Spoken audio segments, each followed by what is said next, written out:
ចាប់ដើមទុំហើយខ្ញុំកាត់មួយបងប្អូនចង់ពូតរិនធម្មជាតិឈឺតរិនខ្ញុំហ្នឹងឯងខ្ញុំអត់ប្រើជីគីមីជីសានបខំផ្លែផ្លែលក្ខណៈធម្មជាតិអញ្ចឹងវាផ្លែតិចមែនតែវាលក្ខណៈធម្មជាតិបងប្អូនចង់ហូបតរិនធម្មជាតិខ្ញុំជួយមកហើយតែនេះដល់យើងមកអត់ហើយជីធម្មជាតិមកហូបមកភ្លក់មកដឹងនៅភាសាក្នុងចន្លោះគិតទៅរូបអី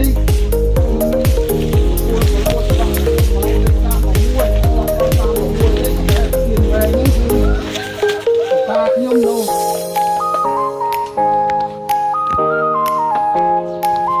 ឡើងគីឡូលេខ36